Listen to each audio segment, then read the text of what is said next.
Bonjour ou bonsoir à toutes et à tous, où que vous vous trouviez aujourd'hui pour ce nouveau webinaire. Nous avons le grand plaisir d'accueillir Queenan Trinswan, connectée depuis la Belgique et plus précisément de Bruxelles. Queenan va nous présenter intégrer l'approche systémique et stratégique de Palo Alto dans le coaching. Bonsoir Queenan.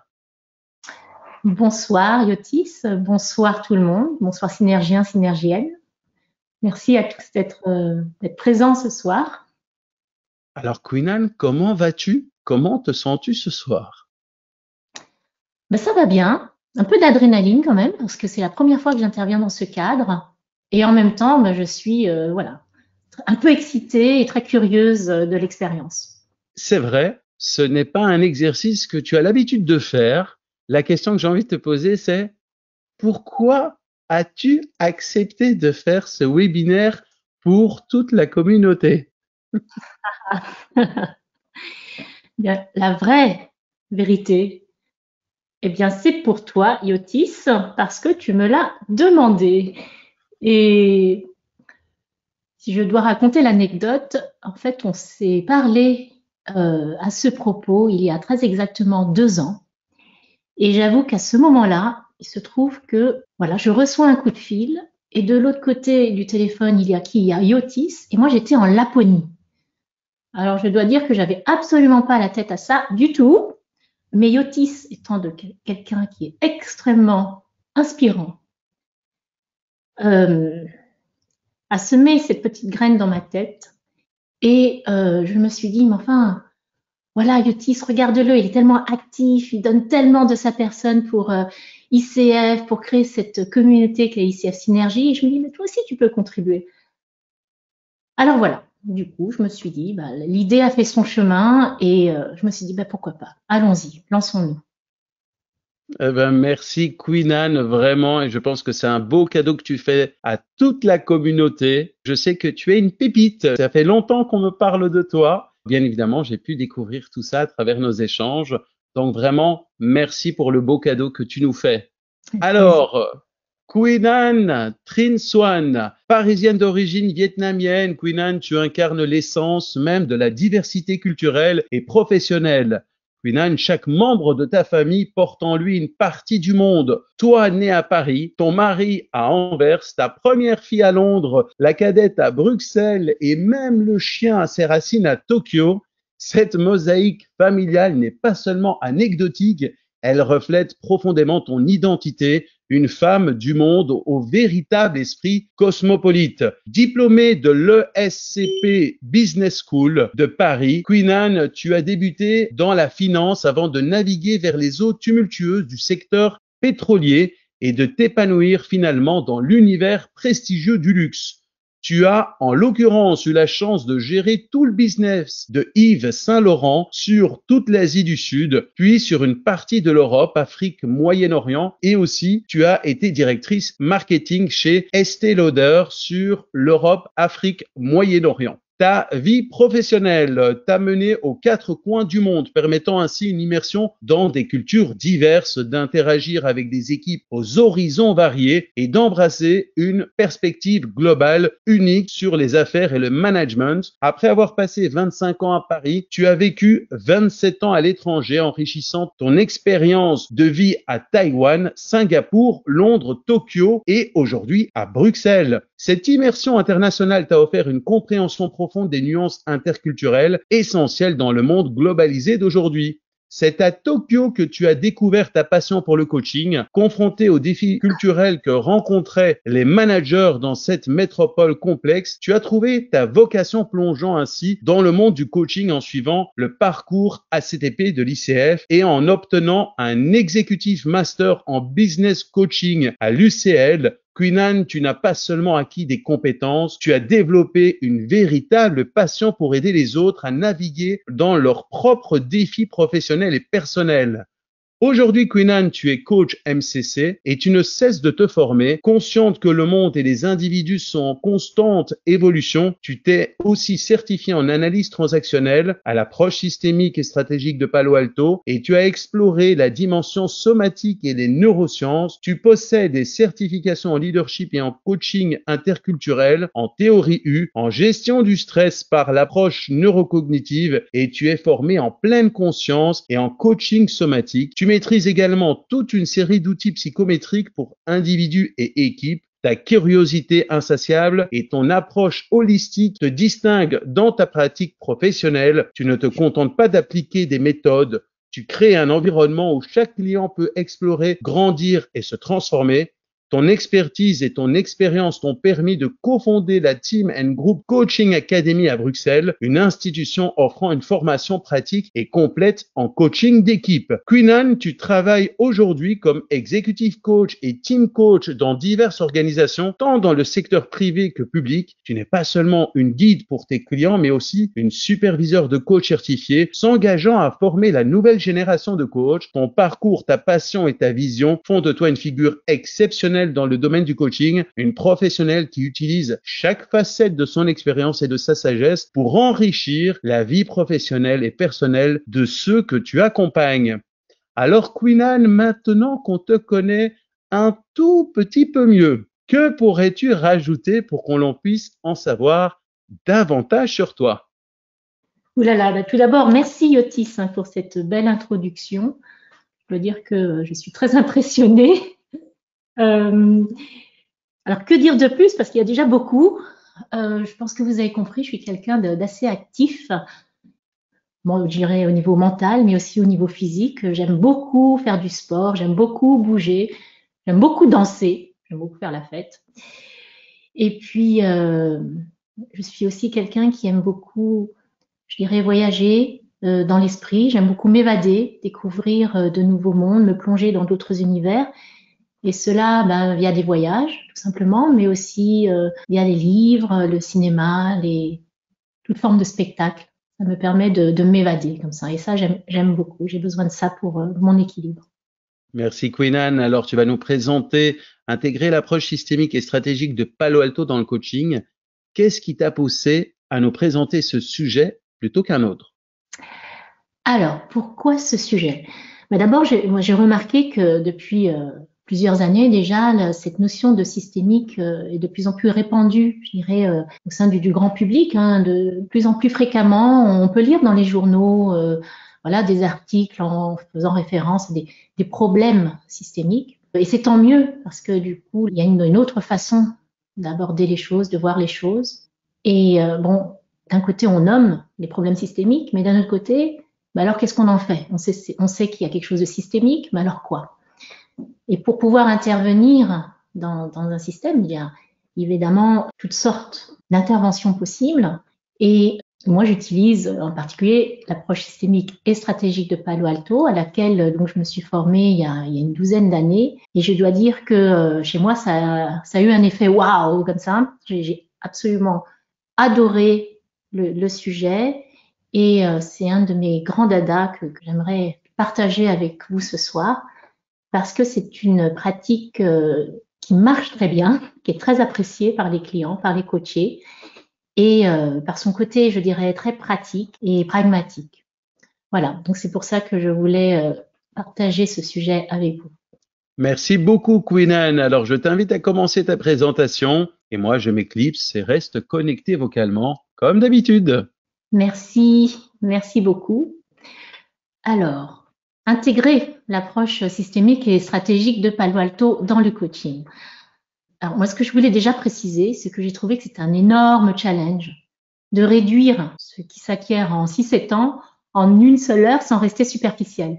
Surtout que je suis sûre que je m'adresse à un public plutôt averti, voire même déjà formé à l'approche. Alors évidemment, ici, je n'ai pas l'ambition de tout partager, mais j'espère quand même pouvoir vous donner plus qu'une introduction au sujet, tant sur la théorie que sur la pratique, sachant que, comme vous pouvez vous en douter, la maîtrise de l'approche dans sa subtilité requiert tout un apprentissage sur plusieurs années. Voilà, mais j'espère que cette présentation vous en donnera l'envie. Alors, On y va. Donc, comme je disais, hein, je suppose que la plupart d'entre vous ont déjà entendu parler de l'approche systémique et stratégique de Palo Alto, ou du moins ont déjà été familiarisés avec la notion de systémique.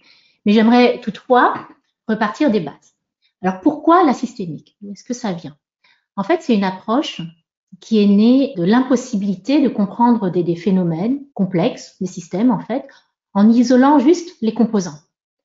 Il se trouve que jusque dans les années 30, toute approche scientifique reposait sur ce qu'avait formalisé Descartes au XVIIe siècle, c'est-à-dire procéder par raisonnement analytique, prendre un problème, le diviser en petits bouts, et puis réorganiser ces petits bouts de façon logique. A expliquant B, expliquant C, expliquant D, etc. Et ça, c'est ce qu'on appelle la causalité linéaire. Maintenant, cette causalité linéaire, bon, évidemment, elle nous a énormément servi, elle nous sert toujours d'ailleurs, heureusement, à expliquer, à anticiper une série de phénomènes. Et c'est toujours vrai pour l'essentiel quand il s'agit de connaissances physiques. Mais cette causalité linéaire ne tient pas compte de l'interaction entre les éléments. Comment est-ce que les éléments se régulent entre eux? Donc, par exemple, vous allez taper dans une boule de billard. Eh bien, vous aurez toujours la possibilité de mesurer, de calculer la force, l'angle, pour pouvoir déterminer la trajectoire de la boule. Maintenant, si vous donnez un coup de pied à un chien, je ne vous demande pas de le faire, mais imaginez que vous faites ça, eh bien, vous ne saurez pas comment ce chien va réagir et quelle sera sa trajectoire. Donc, la causalité linéaire, elle trouve ses limites lorsqu'on parle de systèmes où il y a des interactions, et en l'occurrence des systèmes vivants. C'est vraiment la vision atomiste ou réductionniste face à une vision systémique. Alors, qu'est-ce qu'un système? Là, ici, je vous ai pris la définition la plus simple.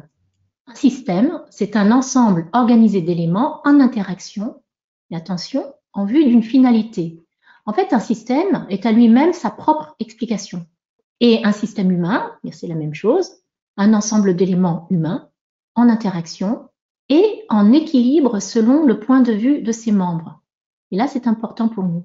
Chaque membre est acteur, chose à tenir en compte quand on intervient en approche systémique et stratégique. Alors, qu'est-ce qu'il y a à l'origine de cette approche? Je voudrais déjà préciser dès le début, ce qu'on appelle approche systémique et stratégique de Palo Alto, c'est en fait la thérapie brève. Donc, c'est une forme de thérapie. Et comme vous le savez, le coaching, ce n'est pas de la thérapie. Mais alors quoi? En fait, toute la logique utilisée dans cette approche peut en fait être utilisée en coaching tel que défini par l'ICF. Mais si vous voulez suivre les compétences de l'ICF, il faut faire quelques ajustements quand même. Je vais utiliser dans cette présentation le terme d'intervenant pour garder un terme générique qui peut se référer soit à un thérapeute, soit à un coach. Alors tout d'abord, regardons l'approche systémique et stratégique de Palo Alto, dite pure, entre guillemets. Alors je vais passer en revue avec vous quelques concepts clés qui sont à la base de cette approche. Alors tout d'abord, une personne clé, c'est Gregory Bateson, alors que vous connaissez peut-être, biologiste, anthropologue, qui a beaucoup apporté à la communauté scientifique. Et en ce qui nous concerne, ce qui est important pour nous de savoir, c'est tout ce qu'il a apporté dans ses études sur l'interaction. Et en l'occurrence, cette fameuse phrase que l'observateur n'est pas neutre. Alors, vous allez me dire, ben oui, effectivement, l'observateur n'est pas neutre, ça peut vous paraître trivial et tout à fait évident, mais il faut savoir qu'à l'époque, c'était totalement révolutionnaire. Pour les scientifiques de l'époque, les faits sont les faits. Si je vois quelque chose, ben c'est que c'est là. Les faits sont indiscutables. Alors, le fait d'introduire cette idée que l'observateur n'est pas neutre, qu'est-ce que ça veut dire? Ça veut dire qu'en fait, l'observateur a un impact sur l'interprétation. Alors, pour aller plus loin dans l'idée, si chacun interprète, alors qui voit la réalité? Est-ce qu'il y a une réalité et des milliards d'interprétations? Ou est-ce qu'il y a des milliards de réalités? Et qui détient la réalité, en fait? Alors, je laisse cette question avec son point d'interrogation. On ne va pas débattre là-dessus ce soir. Mais voilà, ce qui est important pour l'intervenant Palo Alto, eh bien, la question à se poser, c'est qui sommes-nous pour dire ce qu'est la réalité ou pas? Qu'est-ce qui est juste ou pas? Et certainement pas pour juger ce que l'autre personne va voir. Alors, j'aimerais partager avec vous une petite anecdote. parce qu'on a beau savoir ça c'est la théorie, mais quand on le vit dans le quotidien, c'est encore différent. Et ma petite anecdote, c'est quelque chose que j'ai vécu moi-même il y a quelques temps, il n'y a pas si longtemps que ça, au niveau personnel. Alors, avec mon mari, on était en train de discuter sur un short. Alors moi, je parlais d'un short bleu et lui, il parlait d'un short vert. Alors imaginez, on a commencé à se chamailler sur la couleur du short. Bon, au bout de 5 minutes, on s'est mis d'accord que moi, je voyais le short bleu avec peut-être une nuance vert et que lui voyait le short vert, mais peut-être avec une petite nuance bleue. Chacun gardant en tête que peut-être que l'autre était daltonien, ce qui n'est pas le cas, enfin, en tout cas à ma connaissance. Donc, vous voyez, c'est pas du tout évident de se dire, peut-être que l'autre voit quelque chose de différent que moi. Alors moi, j'aimerais vous poser cette question. Et c'est là où on va lancer ce sondage par rapport à cette question. Vous, dans votre quotidien, quand vous regardez quelque chose, est-ce que vous envisagez spontanément que votre voisin puisse voir quelque chose de différent? Voilà, ça c'est la question. Est-ce que Yotis, tu peux lancer ce sondage, s'il te plaît? C'est parti pour le sondage. Quand vous regardez quelque chose, envisagez-vous spontanément que votre voisin puisse voir quelque chose de différent? Oui, non, je ne sais pas. Et il y en a peu qui ne savent pas. C'est fantastique, vous avez tous une idée. Alors, voyons voir. Ça monte. Et nous sommes à 80%. Et voici les résultats. Avec 58% oui, 39% non et 3% je ne sais pas. Ok, merci beaucoup d'avoir participé à ce sondage. Ce qui est important, c'est d'être très conscient. Vous voyez, en tant que coach, quand vous allez rencontrer un client, eh bien, ce client va présenter sa réalité. Et c'est ça qu'on va utiliser. Donc, en tant qu'intervenant, eh bien, il faut être très, très, très conscient de ces biais, de ces filtres et de l'impact de ces filtres parce que ça peut influencer, voire même polluer votre intervention. Ce qui est très important, c'est de garder en tête qu'on a une certaine réalité, mais qu'on n'est pas là pour aller injecter sa réalité. Vous voyez, et ça peut venir n'importe quand. Quand vous avez, vous, une certaine expérience, vous avez votre propre vécu. Est-ce que ça vous est déjà arrivé, si vous êtes face à un client, de vous dire, ben oui, effectivement, moi j'ai vécu la même chose. Moi aussi j'ai été manager. Ou moi aussi j'ai eu un manager toxique. Ou alors encore, ah oui, il est en train de me raconter quelque chose sur cette boîte. Je vois tout à fait de quoi il parle parce que moi j'ai travaillé là-dedans, je connais bien la maison, je connais cette culture. Vous voyez, à partir du moment où vous avez ça en tête, eh bien attention, peut-être que il y a des filtres qui se mettent, vous allez peut-être apporter votre réalité. Et ce qui est essentiel dans l'approche systémique et stratégique, c'est qu'on ne prend pas sa réalité comme la réalité, mais qu'on va toujours utiliser la réalité du client. Alors, on continue un petit peu plus sur l'origine de l'approche. Cette approche, c'est le résultat de l'évolution, mais pas que, de 3 disciplines. La cybernétique, la théorie générale des systèmes et la théorie générale de l'information. Alors, je vais me permettre de donner un petit mot sur chacune de ces théories parce que chacune va apporter des éléments très importants dans la posture de l'intervenant. Alors, commençons avec la cybernétique. Alors, c'est quoi la cybernétique? La cybernétique, étudiée en l'occurrence par Norbert Wiener, un mathématicien, ça étudie la régulation, comment ça se crée, comment ça marche. Norbert Wiener, pendant la Deuxième Guerre mondiale, a étudié en fait les batteries antiaériennes pour pouvoir améliorer leur système d'anticipation du vol de la cible. Et pour ça, il a introduit et utilisé la notion de feedback. Ce qu'il appelle le feedback, c'est l'information de retour sur l'écart entre la cible et l'impact. Et à partir de là, il peut faire ses ajustements. Alors, en quoi est-ce que ce concept est important pour nous en tant qu'intervenant Palo Alto? En fait, on va tout le temps aller se focaliser sur le feedback, c'est-à-dire aller cerner l'effet des messages que chacun adresse à l'autre pour pouvoir corriger son action en fonction du but poursuivi. Vous voyez, donc l'approche est dirigée sur le feedback. Dans le langage de la cybernétique, et attention, c'est pas ce qu'on comprend dans le langage courant, ce qu'on appelle un feedback négatif, c'est le feedback qui va vous donner l'information comme quoi vous êtes en train de réduire l'écart donc entre la cible et l'impact, Donc, autrement dit, entre ce que vous souhaitez faire et ce que vous arrivez à faire. Et ce qu'on appelle feedback positif, eh bien, c'est l'inverse, c'est le feedback qui vous donne l'information que vous êtes en train d'augmenter l'écart. Donc, en cybernétique, le feedback négatif, c'est la clé de tout système autorégulé. C'est ce qui permet à un système de rester en équilibre, même s'il est dysfonctionnel, en fait.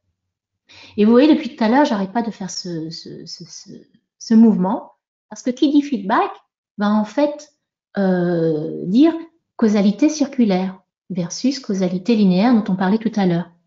Pourquoi? Parce qu'ici, on rentre vraiment dans la logique de l'évaluation de l'impact de ce que les uns et les autres font et la régulation de son comportement en fonction du feedback reçu. Alors, quel est l'impact pour l'intervenant ici? C'est que, en tant qu'intervenant Palo Alto, on va uniquement travailler sur la relation entre la personne et son environnement, entre la personne et tous les acteurs de son système, mais pas sur la personne elle-même, pas sur la personne seule. On ne va pas travailler sur l'étiquette qu'on aurait peut-être tendance à coller sur un client, même si le client vient avec son étiquette. Hein, quelqu'un vient et dit, voilà, je suis très stressé. Donc, on ne travaille pas sur le fait que la personne soit stressée, mais sur la relation que la personne a avec son environnement, avec les gens de son système, et qu'est-ce qui fait que ces relations génèrent ce stress.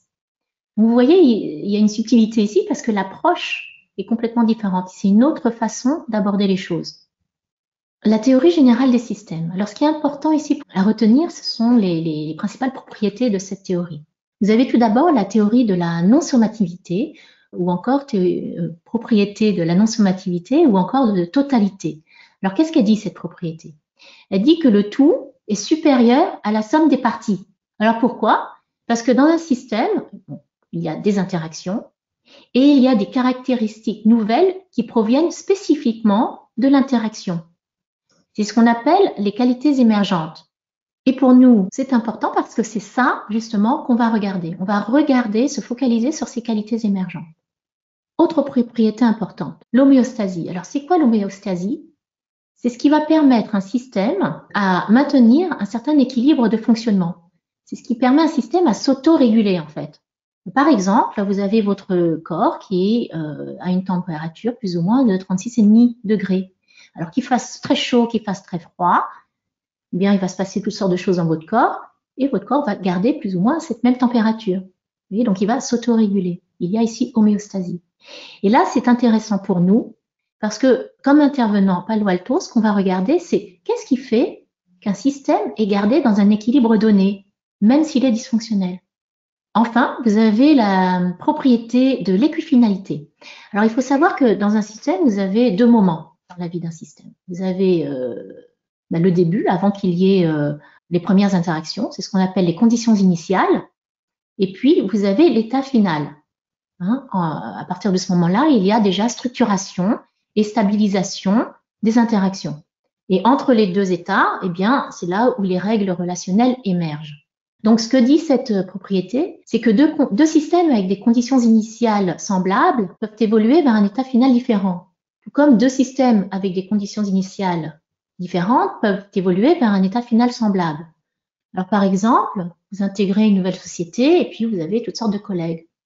Vous avez vos pairs, collègues A, B, C, D. Et bien, même si ce sont vos pairs qui sont au même niveau que vous, donc conditions initiales semblables, eh bien, vous n'allez peut-être pas développer la même relation avec collègue A et collègue B.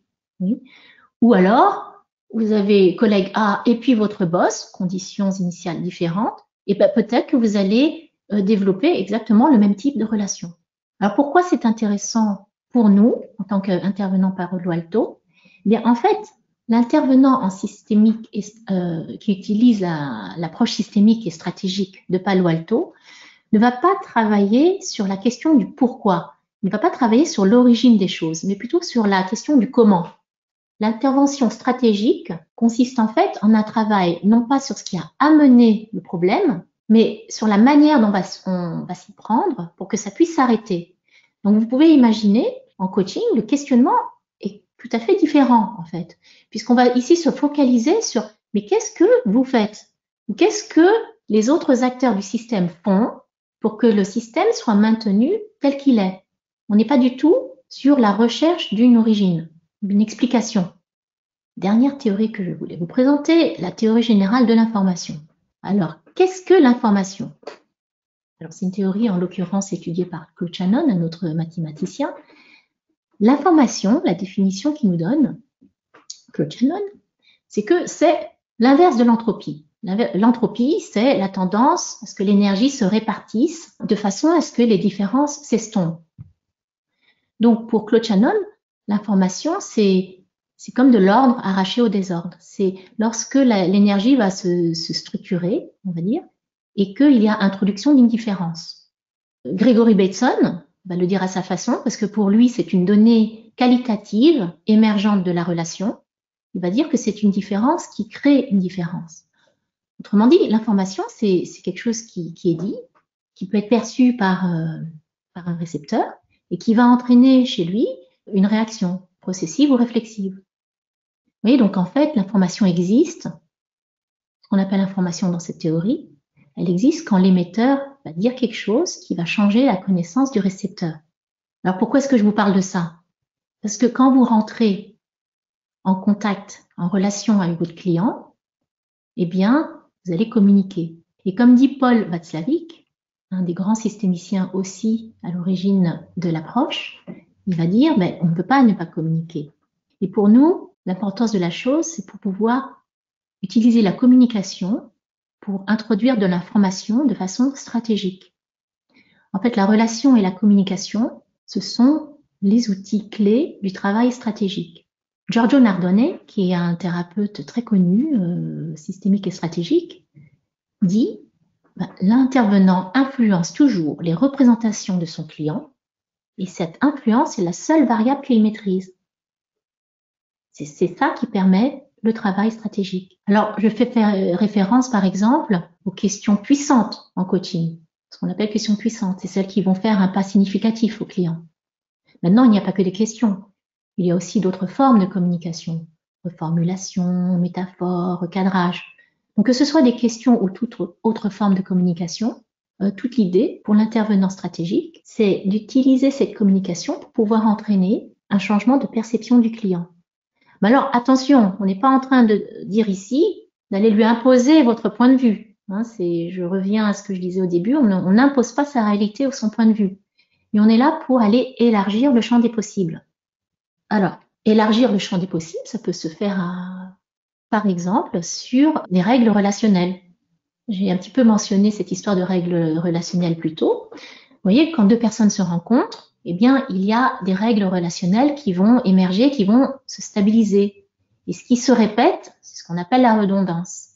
Et à partir du moment où vous avez installé une certaine façon de relationner, de communiquer avec quelqu'un, eh bien, en fait, ça va effacer d'autres règles de conduite possibles. Et la plupart du temps, les gens vont réagir dans un système donné comme ils le font parce qu'ils vont se dire que c'est la seule manière possible d'agir dans ce système-là. C'est comme ça que vous allez bâtir des règles relationnelles différentes entre celles que vous avez avec votre grand-mère que celles que vous avez avec votre petit cousin, par exemple. Et que peut-être que vous n'allez pas faire schlac dans le dos de votre grand-mère en disant « Oh, ça va toi ?» Parce que pour vous, non, c'est pas possible d'aller réagir comme ça avec votre grand-mère. Oui. Donc, l'intervenant systémique et stratégique ici, ce qu'il va faire, c'est aller redonner de la liberté au système, en l'occurrence sur les règles relationnelles. Mais pas que. Quand on parle d'ouvrir le champ des possibles, c'est ouvrir des perspectives en général et voir les choses sous un autre angle. Je vais vous donner un exemple de reformulation. Comment introduire en fait une information dans le sens de la théorie générale de l'information ici. Alors par exemple, vous faites face à un client. Un client vient vous voir, vous explique qu'il est super stressé. Alors vous investiguez un petit peu, vous le questionnez et puis voilà, il est très stressé parce qu'il a repris un poste il y a 5 jours, donc très, très récemment. Et il se trouve qu'il ne se sent pas légitime. Il ressent ce fameux syndrome de l'imposteur. Et ça le stresse énormément. Alors vous le questionnez, vous investiguez. Vous demandez ce qu'il recherche. Qu'est-ce que vous recherchez? Je veux montrer que je suis légitime dans mon poste. Ok, d'accord. Donc, vous voulez être légitime dans votre poste. Alors, qu'est-ce que vous faites pour ça? Eh bien, je dois montrer que je maîtrise tout, que je sais de quoi je parle, que je maîtrise le sujet, que je peux être une valeur ajoutée, que je peux amener quelque chose. D'accord? Donc, pour pouvoir être une valeur ajoutée, pour pouvoir montrer que vous maîtrisez le sujet, qu'est-ce que vous faites concrètement? Oui, le type de questions que vous pouvez poser. Alors, je parle, j'interviens en réunion, je réponds à toutes les questions, je corrige les documents qui arrivent. Donc, en fait, ici, votre client, il va vous expliquer, qu'il va montrer un maximum qu'il sait dans le but d'être légitime. Et c'est là où vous pouvez reformuler. Exemple de reformulation, donc. Donc, si je comprends bien, plus vous essayez d'intervenir pour montrer votre légitimité, plus c'est compliqué, parce qu'en fait, vous n'êtes là que depuis 5 jours. Et de fait, vous ne connaissez pas tous les dossiers, ce qui est tout à fait normal. Donc, plus vous intervenez, plus vous prenez le risque que vous ne savez pas, et plus vous prenez le risque de faire des erreurs. Et ça, c'est extrêmement stressant. Est-ce que c'est bien ça? Vous voyez, à travers cette reformulation, eh bien, il y a 2 effets, ce que j'appelle l'effet X-School. D'une part, vous bâtissez un lien avec votre client. Vous lui montrez que vous comprenez sa situation. Et en plus, vous introduisez ici une information. Vous lui montrez de façon stratégique que son intention, elle est tout à fait légitime, mais tout à fait compréhensible. Mais que stratégiquement, parce que lui va faire, va le desservir et va aller à l'inverse de ce qu'il souhaite. Voilà comment on peut utiliser l'introduction d'une information. Dernier concept, premier juré, après j'arrête avec mes concepts. Épistémologie. L'épistémologie, alors qu'est-ce que c'est? Je vais aller directement sur la définition que nous donne Jean-Jacques Huitezal, qui est aussi un grand thérapeute systémique et stratégique. Alors Jean-Jacques Huitezal nous dit que l'épistémologie étudie la façon dont notre connaissance se construit et nous permet d'expliciter les prémices sur lesquelles notre connaissance repose. Autrement dit, c'est la manière d'expliquer comment nous construisons et comment nous maintenons nos habitudes cognitives. Alors, qu'est-ce qu'il faut retenir en tant qu'intervenant Palo Alto ici? Ce qui est important pour nous ici, c'est que, en fait, ça nous permet d'appréhender la logique des personnes dans leur système et de comprendre la cohérence de leur système. Vous voyez, parce que même le fou, il a sa logique. Bon, sans aller jusque-là, je dirais, chaque fois que vous faites quelque chose, vous le faites parce que c'est logique pour vous. Si par exemple vous êtes attaqué, eh ben, si vous dites je vais me défendre parce que c'est pas juste, etc., eh bien parce que vous avez cette logique-là, vous dites non, c'est comme ça que je pense, donc je vais me défendre. Ou si peut-être que quelqu'un d'autre va dire ah ben non, c'est trop dangereux, je vais m'enfuir. Vous voyez, chacun a sa logique. Et c'est OK. L'intervenant Palo Alto va toujours dire c'est OK, c'est votre logique. Mais à contrario, imaginez que vous êtes en train d'expliquer quelque chose. Vous avez votre propre logique, vous avez votre opinion. Et si vous avez quelqu'un en face de vous qui va vous contredire même un tout petit peu, eh bien, ça crée potentiellement une petite résistance. Et ça, on évite de faire quand on est intervenant Palo Alto. L'intervenant Palo Alto va au contraire, en fait, utiliser et travailler avec la logique de son client.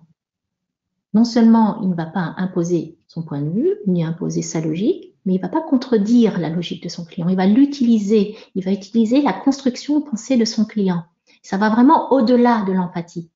Pourquoi? Parce que la logique de son client, c'est son moteur quelque part. Moi, c'est ce que j'appelle la méthode Aikido versus karaté. On n'est pas dans la confrontation, mais on est en train d'utiliser la puissance de l'autre pour l'amener vers autre chose. Et en l'occurrence ici, pour voir les choses différemment. Et ça demande pour l'intervenant Palo Alto de rester tout le temps en position basse, dite stratégique. Alors, le mode d'intervention systémique et stratégique. Vous avez un client qui vient, voilà, vous allez explorer, investiguer c'est quoi le problème, quel est l'objectif du client, bien évidemment. Mais quand vous intervenez avec cette approche-ci, la première chose à faire, c'est de faire un diagnostic du système. Tous les intervenants en Palo Alto vont dessiner. Ils vont dessiner des boucles interactionnelles, en fait. Donc ici, j'en ai fait qu'une. Il y a une personne avec sa boucle dite réflexive, ce qu'elle pense, quelle est sa vision du monde, sa construction de sa logique. Et puis, vous avez la même chose avec toutes les personnes de son environnement. Donc là, j'ai juste mis environnement une fois, mais en fait, ça se dédouble. Toutes les boucles se dédoublent autant de fois qu'il y a d'acteurs en fait dans un système. Donc vous pouvez, quand vous dessinez un système, vous avez plein de boucles. Et vous investiguez donc le système réflexif, mais aussi la boucle processive. Qu'est-ce que les gens font en fait? Qu'est-ce que les gens font pour maintenir un système, pour que ça, quelque part, que ça tourne en rond? Voilà. Par exemple, je sais pas, vous avez un client qui vient vous voir et qui vous dit, moi j'ai un problème avec mon collègue. Mon interprétation, c'est qu'il doit être très fort en insécurité, voire même jaloux. Il n'arrête pas de fouiller mes affaires. Et donc vous dites, mais alors, ok, qu'est-ce que vous faites? Moi, je cache mes affaires. Donc sur une boucle, vous avez quelqu'un qui va fouiller, et de l'autre côté, sur l'autre boucle, vous avez quelqu'un qui va cacher. Et c'est là où on a une boucle, parce qu'il y en a un qui va dire, mais t'as pas à regarder mes affaires, je cache, et l'autre va peut-être se dire, si tu es en train de me cacher des choses, c'est très louche, je vais donc aller regarder. Vous voyez, c'est comme ça qu'un système se crée, les fameux cercles vicieux ou vertueux, les cercles. Et n'oubliez pas que vous avez aussi votre propre boucle avec votre client. Donc toujours à prendre en compte. Et une fois que vous avez fait, je dirais, un diagnostic du système, vous élaborez quelque part votre intervention stratégique. Je rappelle les prémices. Les prémices fondatrices de l'intervention stratégique, c'est d'une part le maintien de l'homéostasie. Qu'est-ce qui fait qu'un système se maintient dans un équilibre donné, même s'il est dysfonctionnel? Vous voyez, parfois, il y a des conflits qui n'arrêtent pas. C'est toujours pareil, c'est toujours pareil. Et ça part du principe, en fait, qu'un problème ne persiste que s'il est maintenu par le comportement de la personne ou des personnes du système. Et c'est ce qu'on appelle, en fait, des tentatives de solution. Et donc, pour l'intervenant, si ce comportement qu'il a pu identifier avec son client, si ce comportement qui alimente le problème est modifié ou éliminé, le problème disparaîtra. Donc, c'est ça, en fait, qui va orienter votre intervention stratégique. C'est la recherche des tentatives de solution. Les tentatives de solution, c'est ce que chacun va essayer de faire pour essayer de régler le problème, mais qu'en fait, ce qu'il va arriver à faire, c'est juste maintenir, voire même aggraver le problème. Et une fois que vous avez identifié la logique, je dirais, de ces tentatives de solution, vous utilisez ça pour diriger, je dirais, votre intervention. Donc, pour reprendre ce que vous faites quand vous êtes intervenant Palo Alto, vous allez investiguer littéralement comme un travail d'enquêteur pour comprendre le système, tout le potentiel relationnel. Qui sont tous les acteurs du système donné? Quelles sont les relations entre chaque acteur? Quel est l'équilibre observé, même s'il est dysfonctionnel? Et la plupart du temps, on vient vous voir parce qu'il est dysfonctionnel, cet équilibre. Quel est le problème qui est là? Et c'est important de bien déterminer ce problème parce que c'est là où vous pouvez regarder quelles sont les tentatives de solution qui alimentent le problème. Quel est ce fameux problème auquel chacun va essayer d'apporter une solution? Si la solution en question, l'action en question solutionne le problème, c'est une solution, c'est pas une tentative. Mais si ça marche pas, alors ça devient une tentative de solution. Et votre but, en tant qu'intervenant systémique et stratégique, c'est d'aider le client à sortir de son problème en inversant les tentatives de solution. C'est ce qu'on appelle dans le jargon faire un 180 degrés. Et en lui faisant vivre une expérience qu'on appelle émotionnelle correctrice. Alors, récapitulons l'approche. Quelque chose que j'ai oublié de dire un petit peu avant, c'est que, je reviens, comment on fait? Parce que là, je vous dis, voilà, quoi faire, mais comment on fait? En fait, ça se fait en séance, à travers le dialogue stratégique que j'ai mentionné tout à l'heure, mais ça se fait aussi par ce qu'on appelle des prescriptions de tâches et qui se font en dehors des sessions. Alors, vous m'avez bien entendu, je parle bien de prescription de tâches. Alors, vous allez me dire, oh là là, quid du coaching là-dedans? Effectivement, on va en parler. C'est là où je repars dans le slide suivant. Donc, récapitulons l'approche. C'est une approche qui, vous l'avez compris, est résolument dans une perspective interactionnelle. On est là pour investiguer le système. Donc, le type de questionnement que vous avez est assez différent par rapport à un coaching classique. Dans un coaching classique, ça marche aussi, hein, mais c'est juste une autre approche. Dans un coaching classique, eh bien, une fois que vous avez identifié le problème et l'objectif de votre client, eh bien, vous allez poser des questions sur les obstacles, les valeurs, les besoins, les croyances, les émotions, etc. Et ici, quand vous utilisez l'approche stratégique et systémique, votre questionnement, il est axé sur le système, sur les relations, sur les tentatives de solution. Qu'est-ce qui marche ou qu'est-ce qui ne marche pas? Qu'est-ce qui fait que ce que vous faites, vous avez intérêt à continuer ou pas? Et si vous apercevez que ça ne marche pas, alors qu'est-ce que vous avez envie d'en faire? Donc, le questionnement et la façon d'aborder les choses sont différentes par rapport à un coaching classique, je dirais. Donc, gardez ça en tête. Autre chose sur l'approche systémique et stratégique, c'est qu'elle est focalisée sur le présent. Bon, ça tombe bien, le coaching aussi, donc là-dessus, il n'y a pas de problème. La raison pour laquelle on le mentionne ici, enfin que je le mentionne, c'est parce que, comme je disais tout à l'heure, c'est en fait de la thérapie brève, hein, l'approche systémique et stratégique pure.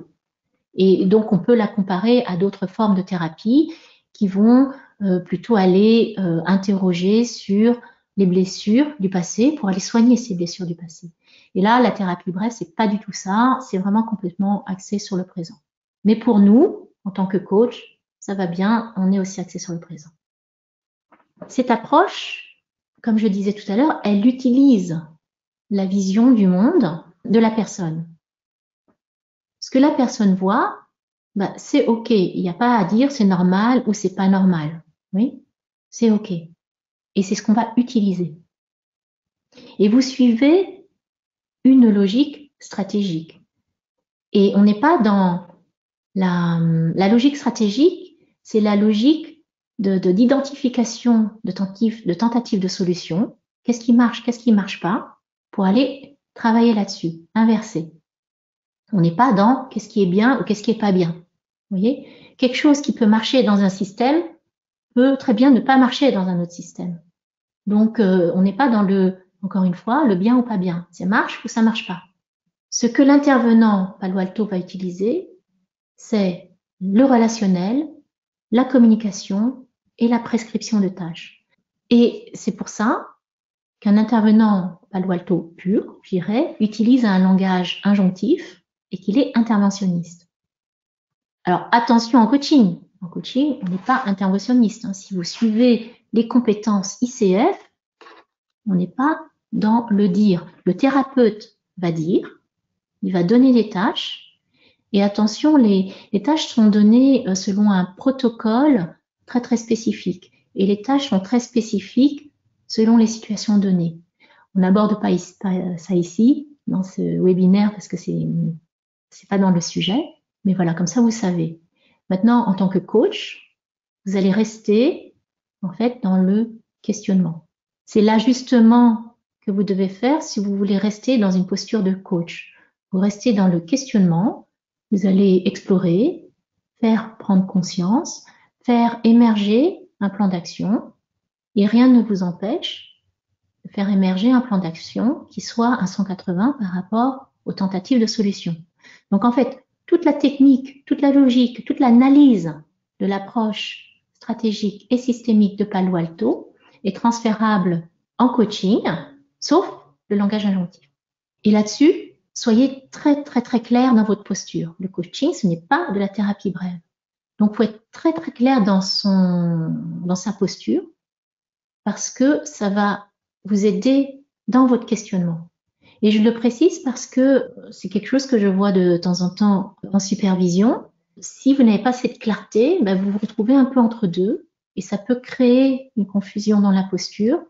Et ça, qui dit confusion dans la posture, dit confusion dans le questionnement et une confusion pour le client.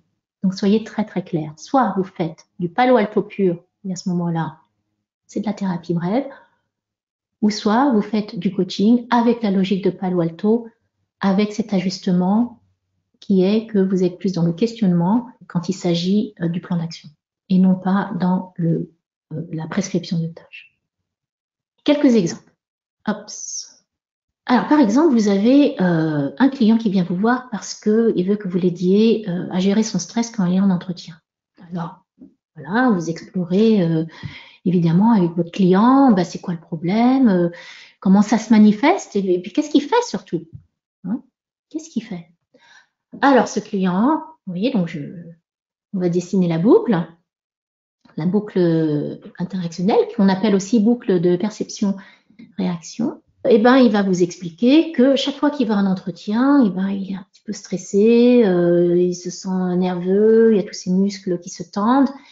Et alors quoi? Qu'est-ce qu'il fait à ce moment-là? Alors, il va vous expliquer que moi, je balaie l'idée, je me dis non, non, non, tout va bien, je suis pas stressé du tout, je prends de bonnes respirations et tout va bien. Et alors quoi? Qu'est-ce qui se passe? Ben, en fait, je reste quand même assez nerveux et puis je m'aperçois que mon interlocuteur, il me regarde un petit peu bizarrement. Et alors quoi? Et ben, c'est là où je commence à stresser encore plus, je commence à avoir les paumes moites, je commence à avoir des palpitations, je bloque, je sais plus quoi dire, je balbutie. Ok. Et alors, qu'est-ce qu'il recherche? Qu'est-ce que vous recherchez? Ben moi, il faut absolument pas que ça se voit. Je veux vraiment cacher ça. Moi, j'aimerais montrer que je suis à l'aise, que je suis charismatique, je veux paraître cool, je veux être convaincant. Ok. Et mais quand vous respirez, quand vous balayez l'idée, ça marche ou ça marche pas? Vous voyez, vous posez la question. Donc, si vos clients vous dit, mais non, finalement, ça marche pas, ça, quelque part, ça empire. C'est là où vous pouvez, ici, reformuler. Donc, par exemple de reformulation, donc, quand vous arrivez en entretien, vous expliquez que vous êtes stressé, et puis ce que vous faites, c'est que vous balayez cette idée. Mais vous dites aussi que ça ne marche pas forcément, parce que ça va se voir quand même, et que votre interlocuteur, il va peut-être réagir à ça. Et ça génère encore plus de stress chez vous. Et ça se voit encore plus du coup. Parce que c'est bien ça. Vous remarquerez qu'ici, la logique ici de la tentative de solution de votre client, de ce client, c'est qu'il fait tout pour que ça ne se voit pas. Oui, il est dans une logique de contrôle pour que ça ne se voit pas. Alors, qu'est-ce qu'on fait avec ça? Pour moi, il y a une métaphore qui m'était venue à ce moment-là. Ça m'a fait penser à un fleuve qui est retenu par un barrage, sauf qu'on n'ouvre jamais les vannes. Et que ce fleuve il finit par déborder. Et que le fait que le fleuve déborde par-dessus le barrage, ben, quelque part, c'est quand même pire que de contrôler l'écoulement du fleuve en ouvrant les vannes. Donc, je partage ça au client. Et quelque part, ça résonne chez lui. Il s'aperçoit que son stress interne, finalement, c'est quelque chose qui ne peut pas être retenu. Donc, et c'est là où on a pu explorer ensemble comment est-ce qu'il peut faire pour pouvoir lâcher ce stress interne en ouvrant ses propres vannes. Donc, il a travaillé sur un plan d'action qui était axé sur des actions d'annonce pour déforcer cette pression. Ici, vous voyez dans la reformulation, quelle est l'introduction de l'information qu'on a faite ici? C'est que, ok, le contrôle, il est tout à fait ok, mais peut-être que ce contrôle peut être fait différemment pour être plus efficace en ouvrant soi-même les vannes. Autre exemple, alors exemple de conflit. Alors là, vous avez une cliente qui vient et qui vous explique voilà, qu'elle a une nouvelle manager et que ça se passe très très mal. Elle dit, voilà, moi je suis là depuis plusieurs années, je suis super compétente, on m'a toujours dit que j'étais compétente, tous mes anciens boss m'ont toujours donné de très bonnes évaluations. Et là, j'ai cette nouvelle manager, complètement micromanager, pas du tout un bon manager. Elle est tout le temps sur mon dos, elle fait jamais confiance, mais c'est juste un désastre. Ok, et de quoi vous avez besoin? Moi, j'ai besoin qu'on me fasse confiance, mais c'est normal. Moi, j'ai l'expérience, je suis là. Moi, je peux comprendre qu'elle ne sache pas et qu'elle soit stressée, mais il faut qu'elle me fasse confiance. J'ai l'expérience. Et là, je suis complètement démotivée. Mais qu'est-ce qu'elle fait, cette manager? C'est là où vous investiguez. Eh bien, elle donne tout le temps des instructions, à toute minute, elle veut tout contrôler, elle veut des informations, mais vraiment à chaque minute. C'est 15 fois par jour. Elle m'accuse que je ne l'informe pas. Ce qu'elle met en avant, c'est ah mais très important le contrôle qualité. Et pour moi aussi, c'est important le contrôle qualité. Je lui dis que je viendrai si jamais j'ai un problème. C'est pas la peine d'être sur mon dos tout le temps. Et que elle doit avoir confiance et j'interviendrai ou je lui demanderai d'intervenir quand il le faudra. Mais non, elle, ça la stresse. Mais donc, vous faites quoi, vous? Moi, je lui explique qu'il faut qu'elle fasse confiance, qu'il n'y a pas lieu de stresser, de demander plus. Je lui donnerai l'information en temps voulu. Donc, encore une fois, vous pouvez, par exemple, faire une reformulation. Donc, plus, ici, si je comprends bien, plus vous lui expliquez qu'il faut qu'elle vous fasse confiance, en fait, plus elle stresse. Et plus elle stresse, plus ça vous demande de l'information et en fait, plus ça vous énerve, en fait, si je comprends bien. Et plus elle est sur votre dos. Est-ce que c'est ça? Alors oui. Mais alors, c'est quoi votre objectif? C'est important de me demander l'objectif, quelle est la chose concrète que votre client veut. Mais ici, en l'occurrence, qu'elle me lâche. Ok. Alors là, je vais vous demander, je pose une question à l'audience. Et vous pouvez répondre dans le chat. Est-ce que l'un d'entre vous a une métaphore à partager, compte tenu de la situation là qu'on est en train d'explorer? Est-ce que l'un de vous a une métaphore à partager qui pourrait faire office de recadrage? Et je vais demander à Yotis de choisir une métaphore, ou peut-être deux si on a le temps, je ne sais pas. Alors, ça commence à s'enchaîner. Ça va être difficile de faire un choix entre une ou deux.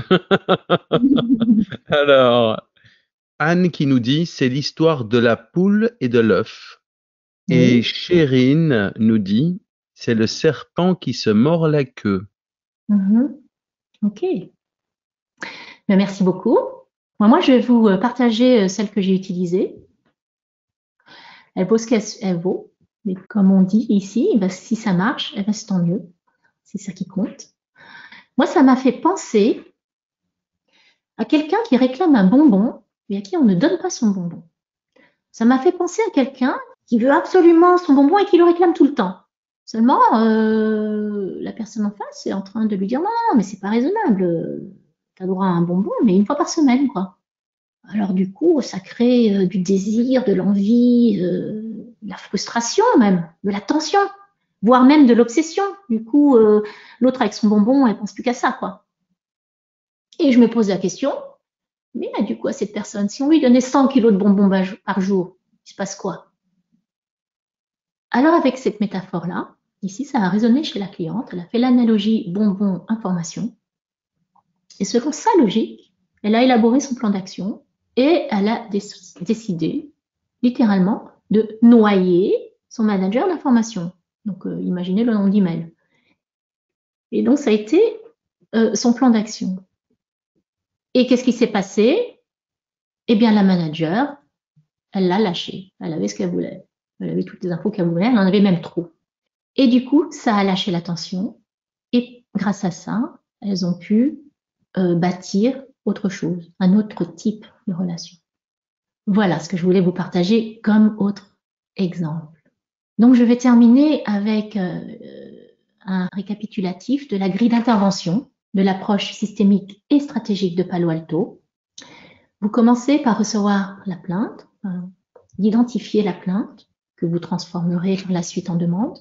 Vous analysez le système, c'est-à-dire tout le potentiel relationnel, les acteurs du système, les relations entre les acteurs. Vous identifiez quel est l'équilibre de ce système. Et en l'occurrence, un équilibre dysfonctionnel, je suppose, sinon le client ne serait pas là. Quelle est la logique de cet équilibre dysfonctionnel?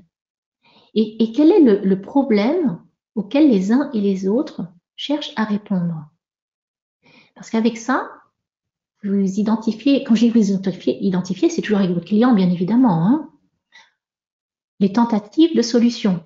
Qu'est-ce qui alimente le problème? Qu'est-ce qui le maintient? Ou voire qu'est-ce qui l'aggrave? Vous demandez quel est l'objectif, bien évidemment, à votre client, hein, quel est l'indicateur de changement pour votre client. Par exemple, si on se réfère à l'exemple précédent, eh bien que son manager la lâche. C'était ça son objectif. Et c'est là où vous intervenez de façon dite stratégique avec des questions stratégiques, des reformulations, des métaphores, des recadrages et toute autre forme de communication possible qui introduisent cette fameuse information, la différence qui fait la différence. Mais aussi, si vous êtes thérapeute, vous faites des prescriptions de tâches pour l'entre-deux sessions. Et si vous êtes coach, vous faites émerger un plan d'action pour pouvoir faire vivre une expérience émotionnelle correctrice à votre client. Voilà, je m'arrête là et je vous remercie beaucoup de votre écoute. Un grand merci, Queen Anne, pour cette présentation éclairante et pratique. J'aimerais également remercier Nefissa. Alors, Nefissa est ambassadrice ICF Synergie pour la Tunisie. Elle est également membre d'ICF Tunisie et passe-présidente et aussi experte du pôle événements chez ICF Synergie. Alors, Nefissa, comment ça s'est passé ce soir? Ça s'est très très bien passé. Beaucoup de concentration sur ton webinaire, Queen Anne. Et beaucoup de commentaires positifs. On a de Delphine, génial, merci, c'est passionnant. Caroline, elle dit super intéressant comme approche, merci Queen Anne. Wow, top présentation de la part de Fabrice, très pertinent de la part d'Hélène. Énormément de remerciements à ton égard, Queen Anne. Merci Nefissa. Nous vous remercions d'avoir assisté à ce webinaire. Nous espérons qu'il vous sera utile pour aborder le coaching sur de nouvelles perspectives en suivant une approche aussi bien théorique que pratique et affiner ainsi votre positionnement en tant que coach. Et la réponse est oui. Mettez un petit pouce bleu sous cette vidéo, des petits cœurs, des commentaires, tout ce que vous voulez. Partagez ça sur les réseaux sociaux et envoyez-nous de l'ocytocine et de la dopamine. Et si vous voulez être informé de la mise en ligne de toutes nos vidéos, cliquez sur la petite cloche au nom de toute l'équipe de l'ICF Synergie. Je vous dis merci. Rayonnement, synergie, ouverture, bienveillance, partage, coaching, tous ces mots définissent nos actions. Ils définissent également notre vision qui est que notre communauté francophone participe activement et internationalement au rayonnement du coaching et puisse ainsi contribuer à l'émergence d'un monde meilleur. Je vous souhaite à toutes et à tous une bonne journée ou une excellente soirée où que vous vous trouviez. Et Queen Anne, je te laisse le mot de la fin. Eh bien, tout simplement, merci. Merci à tous, merci de votre présence et merci de vos retours. Merci aussi à toi, Yotis. Merci Nefissa. Merci à toute l'équipe d'ICF Synergie. J'espère en tout cas que ce webinaire vous a plu et qu'il vous donnera envie d'en savoir plus pour pouvoir utiliser l'approche stratégique et systémique de Palo Alto dans votre coaching, que ce soit individuel ou d'équipe. Et puis, de belles découvertes et de nouveaux apprentissages. Merci beaucoup Queen Anne, merci Nefissa, merci à vous toutes et tous. Au revoir.